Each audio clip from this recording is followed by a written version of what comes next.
Inside Story Uganda. Real source of kakati kankubole abo nze abati myebijambi ekyengera mbakwata mu lunaku lumu wanudde mbamba ina tujja kujjawo wenna amaka gange ekyengera yasungu network kati kankubolere having known that Oulanyah belonged to the Olwabogo group, Kadaga was removed for two reasons. One, Kadaga, they suspected that Kadaga and Nachove were giving him money because their strategy was suffocating me economically in the name of Kambi, which I cannot do. Nabasonye nembagamba obyoga nimbivudde mu lwansi mugenda kuleeta etteeka sijja kubakatambika organ ne Lwabogo taliddamu kundabako. Never sit with Lwabogo. Okay. Kakati nekugamba ti Oulanyah nabo bagezi. The Lwabogo group eyinekizibu tirinda iti naka kwogera. Baketaga mu match. Wait. Nkuliza mu mitama. Yes. Kati ne bajja bakola a follow back position.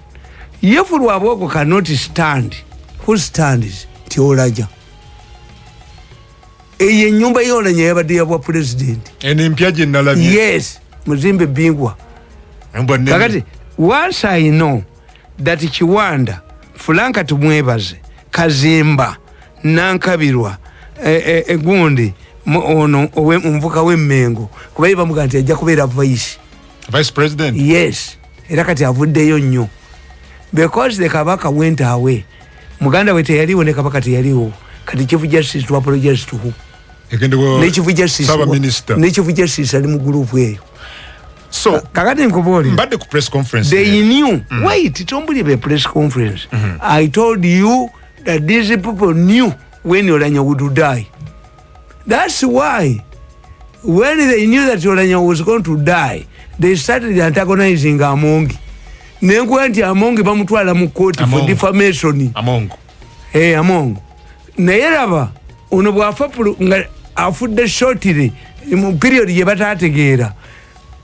Senyonyi ne Zaki batula mu meeting njina nakwata nakatambe ne kawereza Bobi Wine emisege munupu nibagwangana Amongi mu kifuba because Museveni tayina ba first brain workers bonna yabagoba ono tabukutte nze mukwatirwa ekisa n'entula ewange omukazi eyanoba ayinza okujja n'akufumbira emmere ng'alaba gwe wawasa akubonyaabonye okitegedde ekintu ekyo.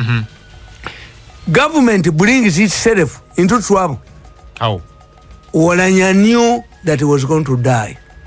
My suspicion is Oulanyah was either poisoned by his group or he took poison unknowingly.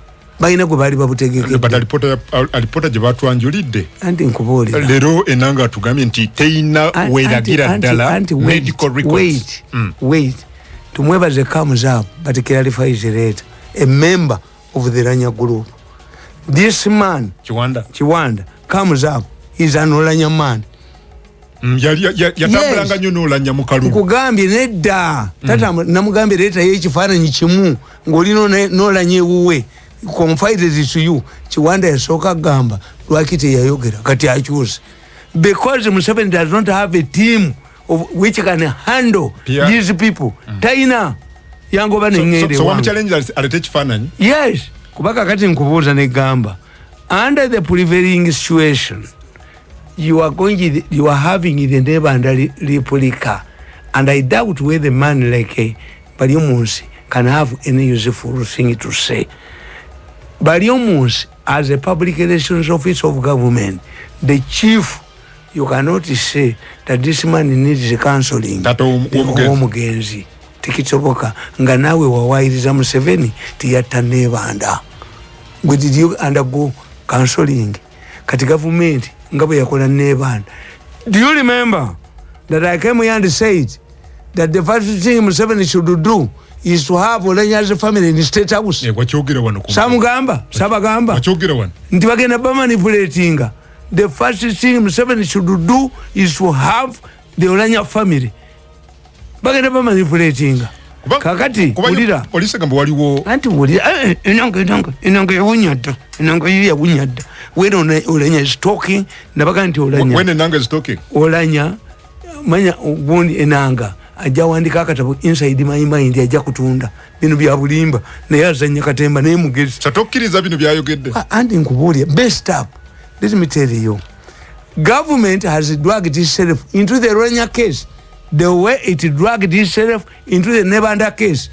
The Nebanda case, Nebanda was smoking marijuana with her boyfriend. Nemu yitirako, nemu sulawa in Zambia, labakayukula bwagamba. Ntia nabo opposition baje. Was Nebanda coming from an NRM party? No. What happens if you are suspicious? The police pathologist is the chief person who makes the postmortem. In case you doubt the police pathologist, you get your own doctor. Yes. Kakati today, you have the NRM, Museveni, has dragged himself into this. Why? This man did not die in his sleep. Oulanyah. Yes. He did not die after presiding over parliament. The evidence is there that he was even reluctant to go to hospital. Tialuao. The government, why? He knew. Yanywa butwa na butegera. Mwami Tamale. Uncle Gambi, if they are saying tiyanywa butwa, nzisicho nkudiza chicho. For betuba to some propaganda, tukuka don't deny. Take the battle to somebody's door. Baruchi batamanyi. Let us aju. Ani abumuwa. Kataka ani abumuwa. Ayakataka ani abumuwa. Nza ani abumpa. Yes, let us aju. Bamuwa butwa. Who? Chovala banti one vision. Kubafuga. Probe the money's allegations. No. Batu ganti bagala. Anti nkubuli. Okori, Bobby Wine. Nita vanangi. Mutuleke. Nzemba sekete sija bakolera. You are lucky. The man was not found dead in his house.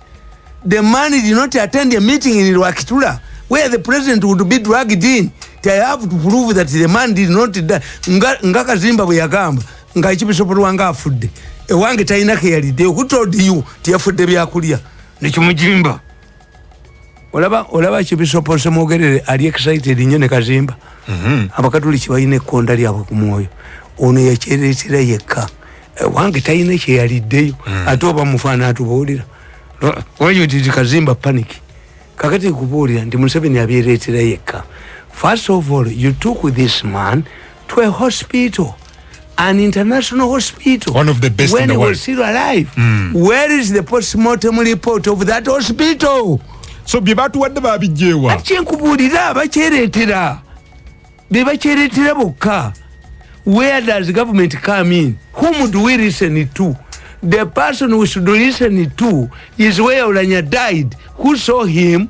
Who examined him in a good hospital, an American hospital. But the media deliberately, Tumwebaze started it because Tumwebaze is in a deal. You go with the ayagala kuchiteka ku Museveni tiye ya muse minister we kati ono uyugondi oyo semenyon minister yo naye jita ya information nda sirida siza koma mwankubanye nemba kyawanya. What happens now that these have been summoned? Let me tell you. They've been summoned. Anti Busiru omusajja we Kenya yanywa omwenge ne banne ne banywa kyanga bwebanya kyanga ne banne baali batano. The following day 4 were found dead. The man went back where they drank a changa. No guy, are you mad? Don't you know that your colleagues are dead? Therefore, Yabagam, the fact that I'm alive. But we have put down by the Javine with the Oguavas, Siguawan. The police, police was side there for Nanga. Change it. Kwanga intelligence won't. Where does Museveni come in? The battle would be the hospital and their private doctor. Today, Museveni would be quiet. The government of Uganda would be quiet. This man was not found in bed dead. He was taken alive. His people were given opportunity to go. It would be a raid. It would be the hospital. your word against mine. It would be experts. In case the Oulanyah family does not believe in the post-mortem report, it would be their doctor, not Museveni, not the government, to be dragged there. Bachitomedde. Tunabakolerachi. Mwachitomedde. So bachivamu batya? Anti bachivamu batya. Kakati kankubuli ekyokubiri. Omusajja oyo musajja mukulu yakoledde Museveni ekintu. Muzeeyo Okori. Kimutaategedde. Okori? Yes. Nathan. This man is aware. And he knows who killed his son. Or the cause. Because wait. Of all the people Mao and the Chief Justice, whom would you expect this man to call? Kale tukirize. The translation Chief Justice asobola. Naye ekintu ekyo yali kikonfide nze mwana. Yaliga Chief Justice is a symbol of justice. He is a man who can be referred to. He is a man who can be trusted. Why didn't Oulanyah's father confide this information he received from his son to the Chief Justice and give it to Mao? Mao. The reason is simple. Mao is a friend of government. Mao is a friend of Mugezi. Where does this man want to get help from Mugezi? Justice. Chibakubye. Omusajja kye yabakoledde mutwala ku police. Mwakulirawa. Where did you start the propaganda? A man helped you. What if he had given that information to a hostile man? You can handle Mao. Mao is immature. A man confided in Mao, told Mao to come and translate for him. Not a call him Chief Justice. You are need mwali okane mungoba. Mwankozesa nnyo kubwerere nga temuinake mumpa. Ndi wange netulidde nkuba masuuti gange. Anina omukulu Tamale Mirundi, media consultant, mutabani wa Yowana Mirundi ne Mole n'amatofu. Sejja asoma ebintu ebyo. I give the Rwabo group 90%. Why? When Winyedolo made a mistake, nemuzanyisa. When he made the mistake? Yes. No genda. Nemuzanyisa. Kali akantu kendala avuma abaganda. Tine kabaka yakola ki. Bamutwala. Nabaga nti the argument is not the kabaka. Era monitor yakubye yesterday amawulire telling us many people have died abroad. What is unique about Oulanyah is that he has been in charge of allocating money to improve. He was capable of improving health facilities. Omwana asobola okubba amawulu nga teyakkuse naye omukazi wa kabati amawulu you were in charge. Era mawulire gabaga buli wemba kuba bakyuka. Gundi yakola editorial ono inflated reporter mu New Vision bukyadde kirungi nnyo. The kabaka was not there, Muganda was not there. Okujjako n'omufere gwe bali era bamufeaturinze nnyo. Kuba kabaka ayagala mugoba kati ayagala kukifeaturinga mu ekyo. Two, when Tumwebaze found out that the statement, what he had tweeted had boomerang on him, he changed the position and you defend him.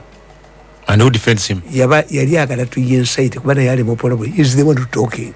Okay. Wulira. Kakati ekyo ne bakikolekiting. Originally Kiwanda yagamba nti lwaki taata we teyayogera. Ngabukyali. Has now we change it. Akati nange yangamba. Nena ngamba sogeranga. You don't remember his first statement. Kakati ekyo tukita reverse psychology. Nti Museveni has been incited as if the battle is at him. There is no way government should come in, should be angered. Because so government about the provoked. Yes, reverse psychology na kitomera. So someone is playing. Government ekitomedde. Why? Where are you involved? Because nobody has mentioned that he was poisoned by government. Yes. But he was poisoned at that zone. Secondly, this man was not found dead. He was taken to hospital where he could speak.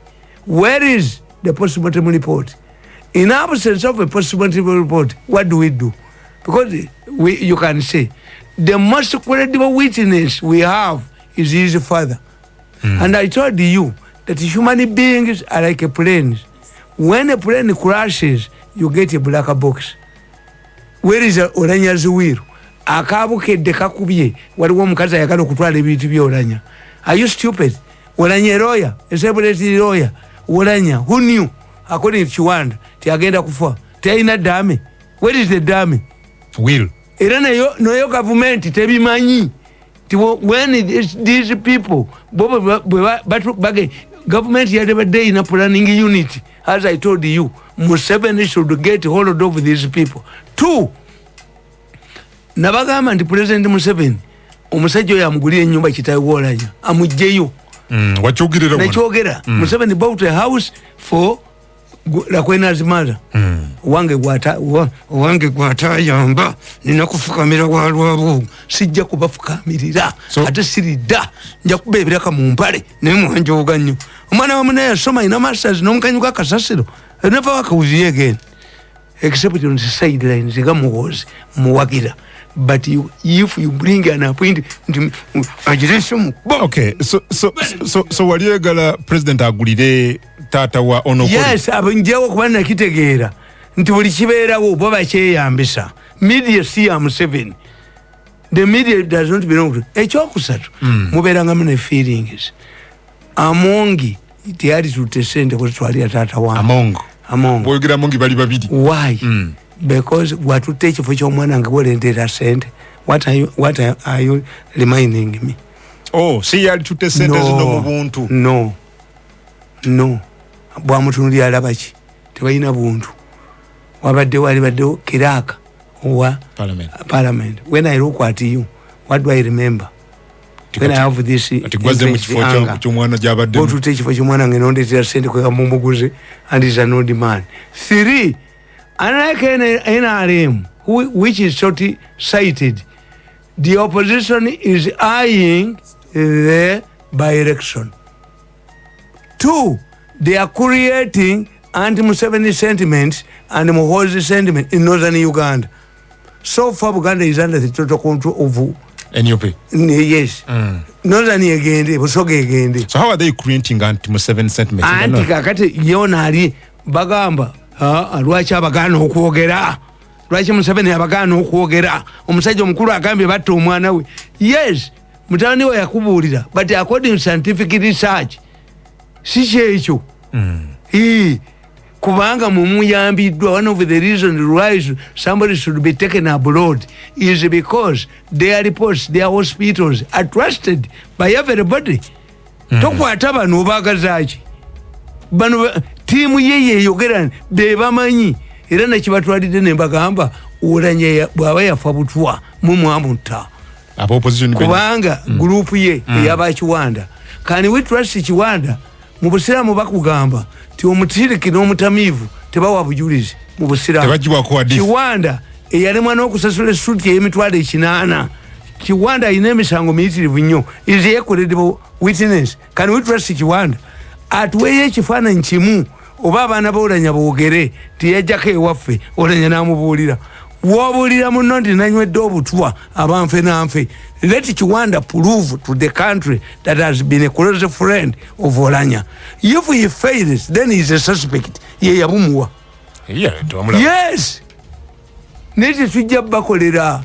Nti bali omunsi eyali atide. How? Let me tell you. When kankubuli twina human in nature. Emmotoka bw'eba eva emabega oteekayo omukono. That's human in nature. When you are in danger, you fight your mother's name. Unless Oulanyah made a mistake mu group yaabwe ng'obutwa baali babuteze mulala n'abunywa, there was no way Oulanyah would not shout for help. Yes. How can you have poison and you don't shout for help? We would say if Chiwanda is talking nonsense, Chiwanda must say, funga mdomo yako, wewe kijana, funga mdomo yako. We would say that this man has been frequenting hospitals. He even went to London where they are trying to cure the poison, putting his poison. This would be elaborate. Although this man kept quiet, but keeping quiet, why? Whom did he, if he whispered to his father? And for you, why do you fear that he is a father? Why don't you pressure his father? Toboa. why don't you kakati bagambye mbugundi ziri bbiri abamawulire babasinga anti bagambye mbu wiruzi ziri bbiri a man who has spent all of those years nga mulwadde amanya agenda kufa you give us the type of his wiru audio wiru eriwa audio ya wiru ekirambo kye kitubuulira. No, but again Tamale otubuziza kubanga boga nti police ewunye yes mbadde ni mukunoonyereza bino byonna byo tokwata bali if you get me as a spokesperson of the police Enanga, I tell you how do you, if you disagree with the post-mortem report, what do? You get a doctor and you protest before burial. Even after burial kambabuli bimuzanyiramu n'omulambo gw'Oulanyah mukukuume. If this debate of whether he was poisoned or not goes on, after 6 months bamwekizumingayo obutwa babaze okujja mu nviiri. I'm telling you. Bamaze okujja mu nviiri. Yasala fati baga nti bamwadde butwa ne bakola inquest. After 6 months nga bakuwa obutwa bamaze okujja mu nviiri. You were exhumed. Kati n'omulambo bajja kuba bako nikita Oulanyah. They can even kill Oulanyah's father. Do you know nti bwe twali tugenda mu PTA Museveni yali yakajja. He wanted the PTA to sit in Uganda. It was an African recognition. This is when Obote's father was killed. Museveni yakwata nechoni adeko namuteeka mu nnyonyi okubulya kawunda n'ennyerere tisinze na sekita 1. Era nechoni na defending, and that's why I like the Northerners. Kakati mwe ukitegedde nti oyo bayinza n'omutta kati government eri muhala singa the man yafiridde omwana we wabadde alinamu hopes can he die nabaga nti Kadaga ayinza okufa okwata otya Kadaga n'omuteeka gugundi ye Kadaga niyamuwa obutwa ye Kadaga niyamuwa obutwa. The butwa scare is everywhere. This is primitivity. Kakati nze nkubulya negamba allow these people to talk ne enanga mazo kyonoona ffe tebatubuuzaako because atanywedde wange nga ndi mu kutunzi wa kirabu mu bbaala ne babisanga ng'omutamivu agudde ku kkubo baga ani yabadde naye ekiro.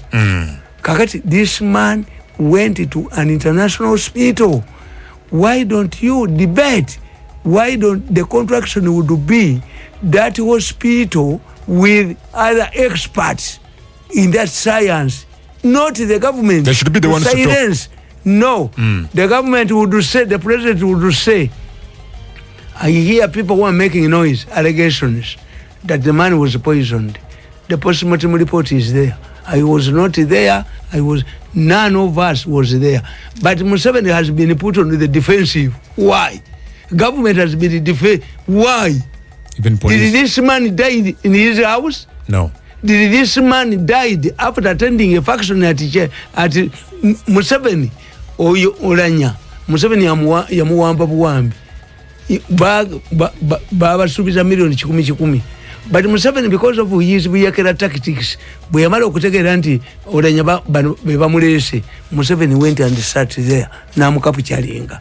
Kakati oba Museveni kapuchali Oulanyah, would he do the same role bali gye bamuleetera?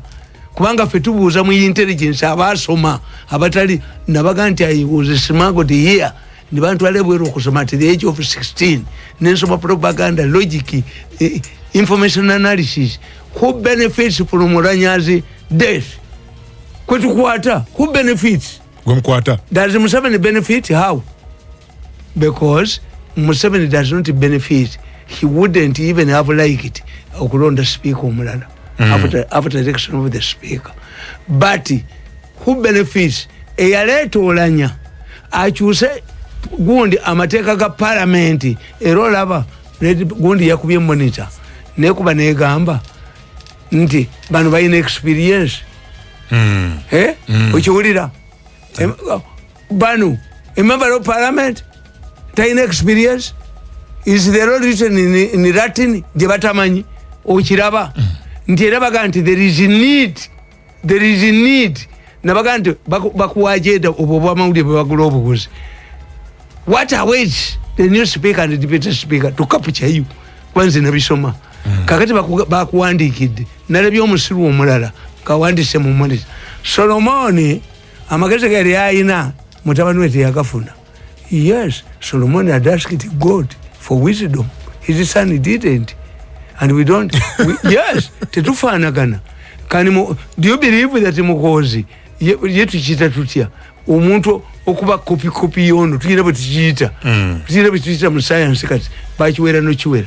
Do you believe my children are better than me? Why? Amwikiwakali. I went through bad schools.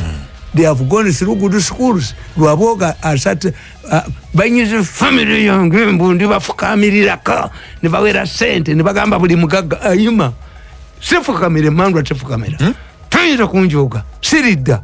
I'll never work with these people again except on the sideline. Kakati nkugamba nti eroba laba bakuba muhozi. Nti yeta ina wisdom. Have you accepted that for the first time Monitor accepted that Museveni is intelligent, but his son is not. He's not like Solomon. Did not produce an intelligent. Are you now Monitor accepting that Museveni is intelligent? That's a mutemanyi bakwata temanyi bakwatira nti bwe bajuwinga ekintu temujukira kiri no jukira kiri okimubiseeko.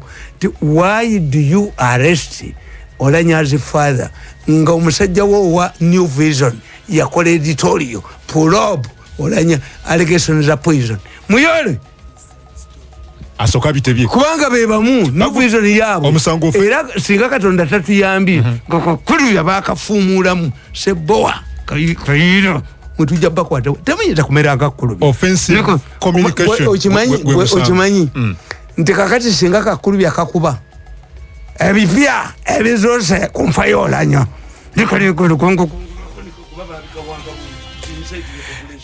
so bukede ebikuba kati omutwe kati red paper singa yakubye edda hokeredi Oulanyah exclusive yaggalawo kati yalwala nodding disease. God is helping us. The most serious. Red paper is like a drunkard. He nods in a bar and wakes up and he closes. Katonda tuyamba nnyo kati tuyina ku abakuba muhozi ba monitor njaba kubamba malewo. Kwanza I'm an expert on this. So therefore the police should not escalate this situation. In a case so by summoning these people they are escalating the situation. How? Why? Because the allegations out there, Mr. Tamale, why do you silence them? Out there yes. which have been made, yes. Police is telling you need to provide us with evidence. Let me tell you. In this case, no, allow them to talk. But you have a scientific proof, method of proving the postmortem report. Who disputes the postmortem report? We can even exhume the body. Nemo mulize kugundi. Tata weyanga is dead. Mwana ya mugamba.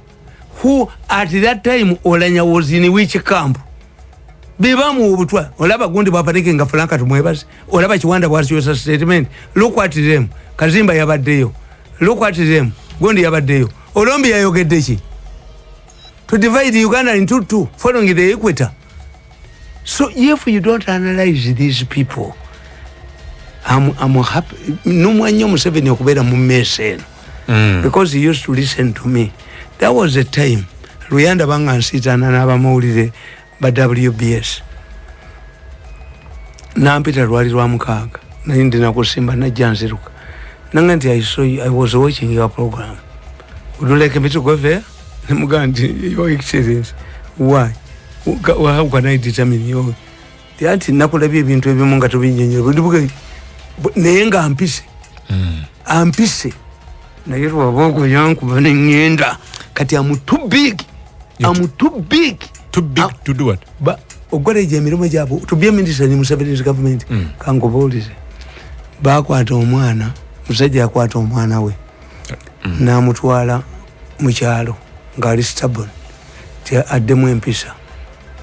Omwana bwe yatuuka eri kitaawe yamunonolo nga pukaweze weddeko yamuga dadi nkyadda eri mu geeti mbeera nzekka akapiira bwe nkakuba ku kisenge nenkazaako nzanya na kisenge naye mbeekuula eri ku kyalo namuga nti eri nsula nzekka olumu naddole wano jajjambika ndi mwami ebyammwe nywe bya firiji binyogoga jajja afumbira chai Coca-Cola yosha nga chai waka wamwitago sichadda. I always tell you that if you have a quarrel with your wife, you better negotiate with her immediately before the issues come in. Fabaganda ayinza okugenda gyagenze Fabaganda bwokuba omukazi n'atadda abaganda omukazi omukuba muyingiza mu nnyumba tumugaddayo gy'ova addayo waliwo n'owebugolobi yanga neba nenga temunyambi konze kiki oyo gondi Umaru yakuba omukazi n'amufulumya agenda okebera bweru nga mama gundi gyali nakwezi galabikako nanoonya wonna yamusanga atadde sigiri ku lubalaza omuliraano afumba Umaru nankubira essimu naye abenaalemu temunyambye konze kiki omusajja nanjoka bwatyo namugamba Umaru ku nnyumba dduka koyo mutemu afumbirwa ku muliraano babadde bajja kutta tema tunoonye mukazi mulala Fabaganda tukuba omukazi tumuyingiza mu nju